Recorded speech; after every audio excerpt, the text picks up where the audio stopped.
A sharp crack of static. Then a woman's calm voice. Go at throttle up.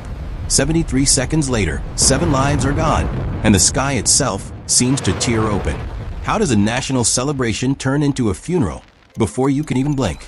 I retell the moments that changed the world, minute by minute, hour by hour, and explain why they happened. Today's story sits at the crossroads of disaster and catastrophe, monumenti impossibili, and minuto per minuto, the Challenger disaster, not as a headline, but as a ticking clock. In this video, you'll watch the morning unfold minute by minute, and you'll see why the real cause wasn't a single explosion, but a chain of choices, tiny, human, and deadly. Cape Canaveral, Florida, January 28, 1986. Early. The cast is familiar.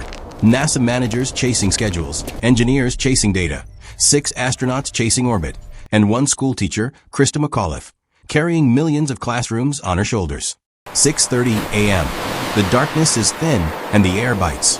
A cold front has parked itself over the Space Coast. On the launch pad, metal sweats, then freezes. Ice forms along railings and pipes, white and delicate like lace. Cameras love it. Engineers don't. Micro reveal. The launch pad air is colder than any previous shuttle launch, and the steel rings that clamp the boosters feel like they've been stored in a freezer. Down at the joint, you can't see temperature as a number. You see it as sluggish material, as grease that thickens, as rubber that remembers being rigid. On a night like this, the system doesn't fail loudly. It fails by hesitating. 7:15 a.m. inside warm rooms, coffee steams and voices start to sharpen. The concern isn't the ice you can see. It's the cold you can't. Deep inside the solid rocket boosters are rubber O-rings, simple seals meant to flex, bite, and hold back L. Rubber that gets stiff when it's cold. Rubber that, tonight, has never faced temperatures this low. 8 a.m. A teleconference line clicks open between Florida and Utah. Morton Thiokol builds the boosters. Their engineers bring charts. They talk about blow-by, hot gases sneaking past an O-ring before it seals. They point to previous flights, blackened soot marks, warnings written in ash. Micro reveal. This isn't the first time the joint has leaked. It's the first time the leak might win. 8:45 a.m. The debate turns tense. Thiokol engineers recommend no launch below a certain temperature. NASA pushes back. Schedule. Politics. A teacher on board. TV networks waiting. The language shifts from physics to persuasion. And then the quiet moment that will echo for decades. Thiokol managers ask their engineers to put on your management hats. The recommendation flips. The launch is approved. 9:30 a.m. The crew suits up. In the suit room, the air smells like plastic and oxygen. Helmets click. Gloved hands wave. Smiles are practiced, not fake, just careful. Outside, the pad stands like a cathedral of steel. Monumenti impossibili, built to tame space. And yet, the most important part of today's system is a ring of rubber you could hold between 2 fingers. 10:30 a.m. Another hold. More waiting. Each delay is meant to make the launch safer. Yet each delay lets the cold keep working. Ice teams scrape and check, while cameras zoom in for dramatic close-ups. Micro reveal. The problem NASA fears most, ice falling, becomes the distraction that steals attention from the problem it can't film. A seal deep inside a seal joint. 11 a.m. The countdown resumes. Spectators gather. Kids with paper flags. In classrooms across America, televisions on. 11:38 a.m. The final minutes compress. Hydrogen vents in pale clouds that roll and vanish. The shuttle's skin creaks as it chills, then warms. Controllers read checklists like metronomes. Challenger go. Challenger go. Each go is a door closing. 11:39 a.m. liftoff. The engines ignite, bright as a sunrise in a jar. The boosters light a fraction later, and the vehicle lunges upward, shaking the ground. In the first second, the most violent forces on Earth are pointed carefully away from the pad. T+00:00 to T+00:10. The stack clears the tower. A plume of fire becomes a pillar. The shuttle rolls, turning its belly to the horizon. On the right booster, at the aft field joint, a puff appears, so small you'd miss it if you blink. It's dark, brief, like someone snapped a cigarette in the wind. Micro reveal. That puff is hot gas escaping past the primary O-ring before it can seal. T+00:20. The vehicle accelerates. The plume stretches. The puff is gone, temporarily sealed. by a plug of burned residue. A false sense of safety, like a door that sticks shut after the first slam. T+00:36. Challenger passes through wind shear. The air is rougher than expected. The guidance system compensates, but the vehicle flexes. Joints bend. The temporary plug is tested. The seal that was supposed to be elastic is now brittle.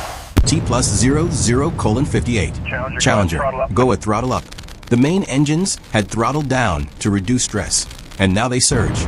The boosters roar harder. The right joint opens a hair. That hairline is enough. A flame begins to cut outward, a blowtorch hidden inside a bright day. T+01:03. The flame touches the external tank. The tank carries liquid hydrogen and liquid oxygen, cold as deep space, wrapped in foam.